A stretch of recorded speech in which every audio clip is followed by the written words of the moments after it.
aw ye maa miliyɔn caman ye k'aw sigi ka Maliba TV1 ale ka kunnafoni sentɛlɛma o waati sɔrɔ nin ye a waati selen ye.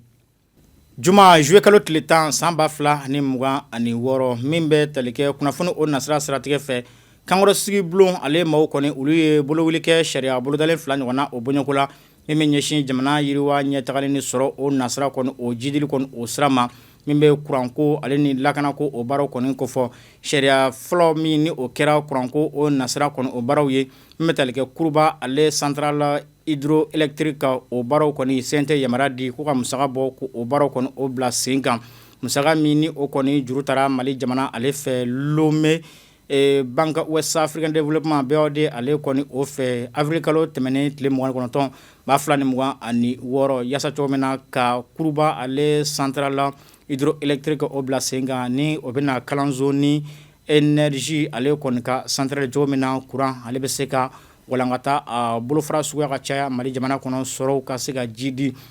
a lafasara kuranko ni jiko minisiri Cɛmɔgɔ Tarawele ale kɔni o fɛ maa 126 yɛrɛ ka fɔ ko olu jɛra ni sariya bolodalen ye maa ma sɔrɔ ye min garada la maa ma sɔrɔ ye min tora camancɛ la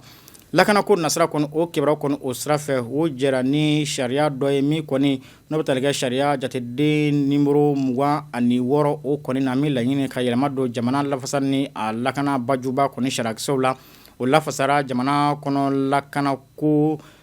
ni kasarako kunbɛli minisiri ale kɔni o fɛ min yɛrɛ k'a fɔ ko ni kɔni ye san 10 sigiyɔrɔma caman kɔni de baara bolodalenw ye wa a ka ma kɛ kelenya baara kɔni ye sabula ko a kɛra ni bɛɛ kɔni ka jɛn ye ko maa o maa da bɛ lafasa lakanako nasiraw kɔni o baaraw la cakɛdaw ni cakɛda bolofaraw la k'u bɛɛ lajɛlen kɔni fɛta ɲininkali kɛra a ko o sira fɛ maa 125 jɛra ni o sariya bolodalen ye maa ma sɔrɔ ye min kɔni ko a ma jɛn'a ye maa fana ma sɔrɔ ye min ni o tora camancɛ la.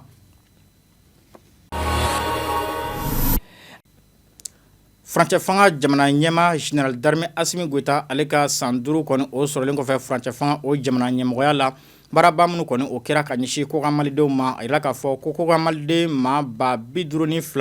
107 a n'a kunkanfɛn olu de kɔni laseginna ka na fa jamana kɔnɔ san 5 o kɔnɔna na CFA wari miliyari 56 o kɔni donna a baara bolodalen kɔni olu da fɛ ni kɔni maa kofɔlenw cɛla seginni jara minnu ye ani minnu wajibira ka segin olu kɔni bɛ a cɛla min na miliyari 1 o kɔni donna baara bolodalen kɔni n'o bɛ tali kɛ projet ye olu kɔni o da fɛ ani ka cakɛda centre o bila sen kan min bɛna ɲɛsin maa tunkaragɛw seginniw olu kɔni tɔbɔtɔli o ma k'u n'u hakili kɔni o yira ɲɔgɔn na ni ka laban k'u dege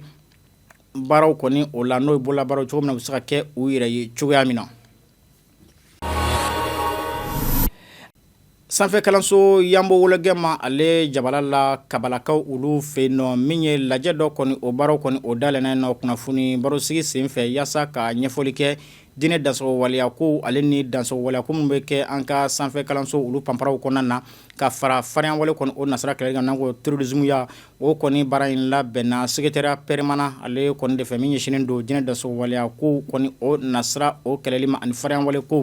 min sen fɛ a kɔni kɛra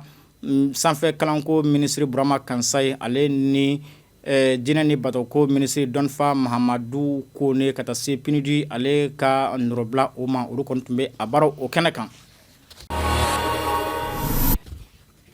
Kɔkan kibaruyaw la Chine jamana kan jiba ka tiɲɛni n'o jiba ka walankatali ye o kɛra sababu ye ka maa 39 ɲɔgɔnna bɔɲɔko olu bɔnɛ u ni na Chine jamana ye min sɔrɔ ka lase kunu alamisa juillet kalo tile 9 2026 ka kunnafoni lase kɔni o senfɛ min senfɛ a yira k'a fɔ ko nin kɔni kɛra u ni kɛnɛkɛnɛ la Vietnam o kɔni dancɛ la u ka duguba min ni o bɛ o yɔrɔ kɔfɔlen na wa ko maa 9 wɛrɛ olu kɔni sɔrɔla ka tunu hali bi ɲɛ ma se ka da olu kɔni kan wa ko wulikajɔw bɛ senna ka fara ɲininiw kan cogo min na maa tununenw ani furew minnu ma se ka labɔ bolo ka se ka da olu kan k'olu labɔ cogoya min na. Maliba TV1 jabaranin filɛbaw o de bɛ dan sigi a ka bi kunnafoni sentɛliman olu la.